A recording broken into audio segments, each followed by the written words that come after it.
Olá, eu sou a Fábia, sou psicóloga, sou pedagoga, leciono no ensino técnico no curso de RH, entre outras coisas mais, né?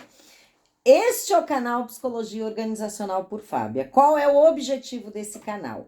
Apresentar a vocês o trabalho do psicólogo dentro do ambiente organizacional. Esta é a série Clima Organizacional. Falei no vídeo passado sobre a pesquisa de clima organizacional e hoje eu vou dar aqui para vocês 10 motivos pelo qual eu preciso ter um diagnóstico de clima organizacional.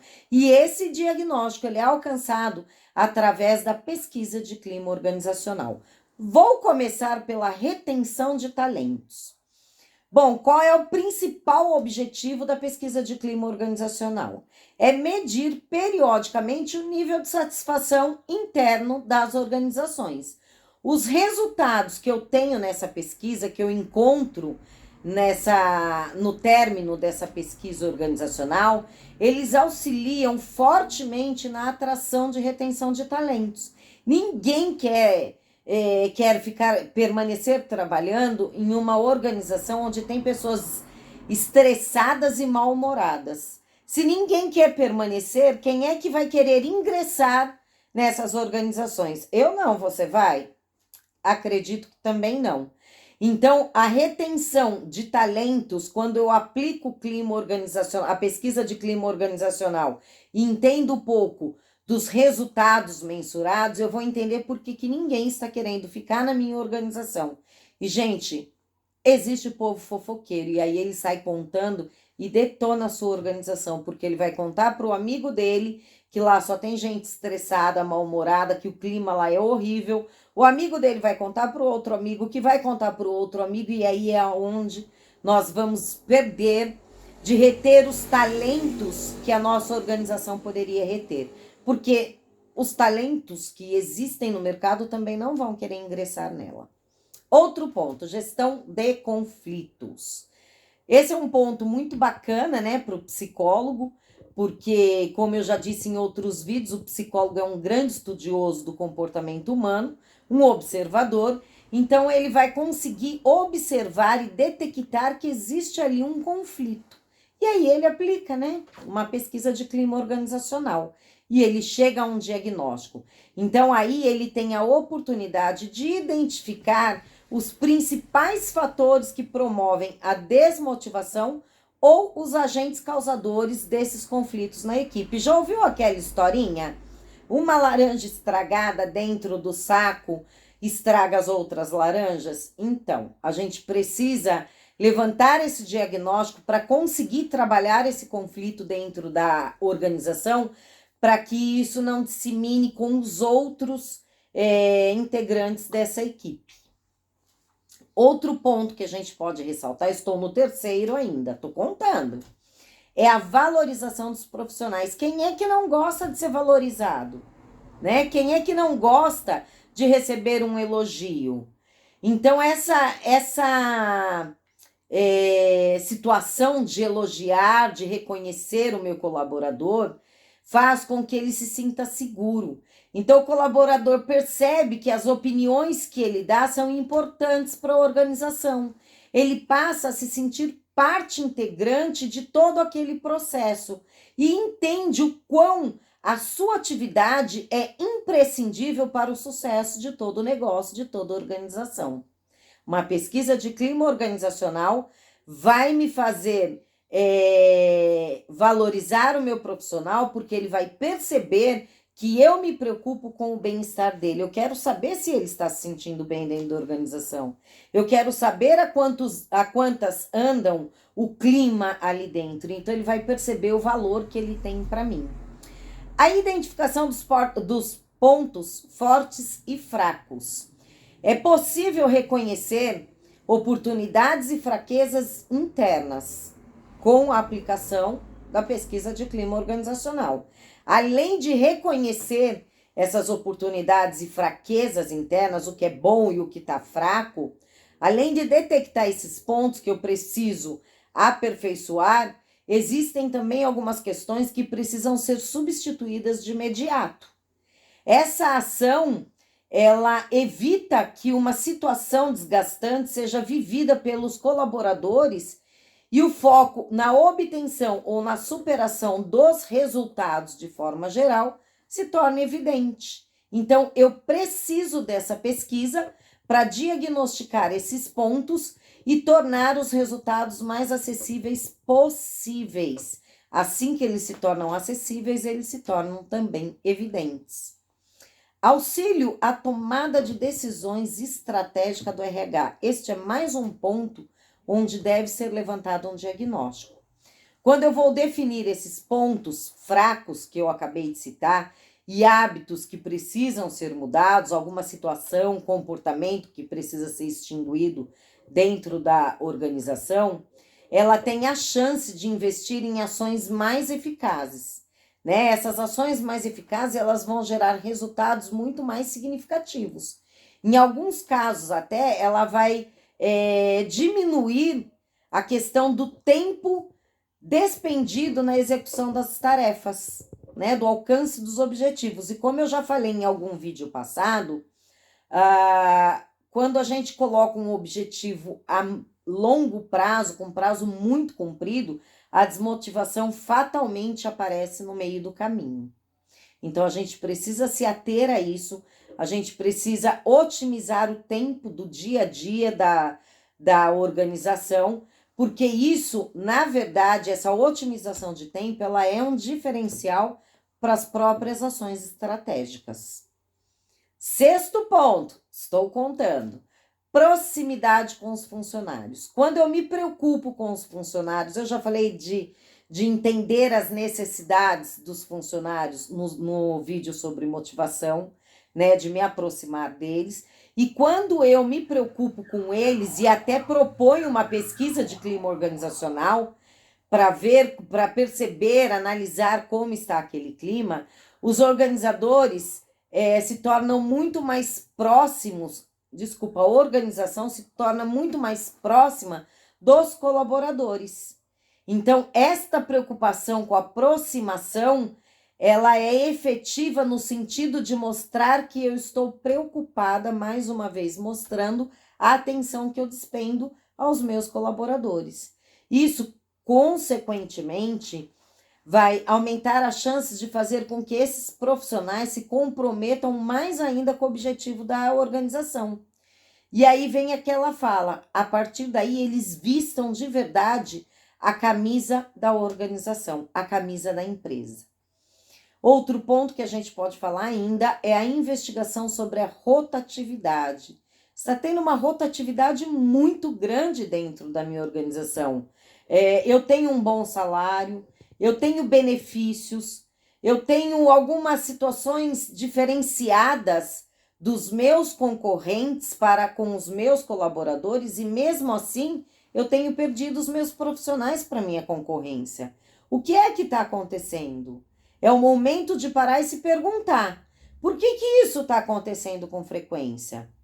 E qualquer resposta para qualquer indagação que seja próxima a isso, ela pode ser encontrada quando a organização não se preocupa com os seus colaboradores, né? Então, ao contrário de não se preocupar, eu preciso saber qual é a satisfação interna dos meus colaboradores através da pesquisa de clima organizacional, para, mesmo com tantos benefícios, bons salários e situações que seriam agradáveis aos colaboradores, eu preciso saber o porquê que eles não estão ficando ou trabalhando na minha empresa e os meus concorrentes estão tendo esses talentos que lá no começo eu falei que eu não estou conseguindo reter, por que eles estão saindo, né? É uma atenção que a gente tem que levantar a anteninha. O acolhimento de novas ideias e sugestões. Bom, depois que a gente cria essas questões, que a gente levanta esse diagnóstico da pesquisa do clima organizacional, essa pesquisa, esse diagnóstico, eles são questões abertas que abrem espaço para que os profissionais possam apresentar sugestões, ideias para o progresso da empresa, da própria organização. Então, eu faço a pesquisa do clima organizacional, uso perguntas abertas ou não, identificadas ou não, e aí eles começam a perceber que eles têm abertura para dar ideias, para poder participar, porque eu estou ouvindo. Se eu estou fazendo uma pesquisa para ouvir a sua opinião, é porque eu estou te dando abertura para que você participe, né? E existe aí a probabilidade que surja uma recomendação, um diferencial que faça a organização otimizar alguns processos e até reduzir custos. Então, quando eu tenho essa mensuração, que eu estou acolhendo as novas ideias e as sugestões que eles perceberam que eu acolho, porque eu perguntei para eles o que é que está acontecendo, eu posso fazer grandes mudanças positivas dentro da organização. Como eu acabei de falar, por exemplo, otimizar os processos, reduzir os lucros, um ambiente mais agradável, saudável emocionalmente e psicologicamente, onde eu me sinta bem para desempenhar as minhas funções. Também vai servir para que eu analise os líderes, né? Se eu tenho aquele líder que é muito autoritário, né? Se eu encontro dentro desses líderes que eu tenho na minha organização, gestores que não respeitam muito os valores da corporação, né? O que acontece? Como ele se desempenha? Ele está adequado ou ele entende, ele aceita a cultura organizacional? Ou ele trabalha só com autoritarismo? Ele contribui para o percentual do turnover? Será que é culpa do líder?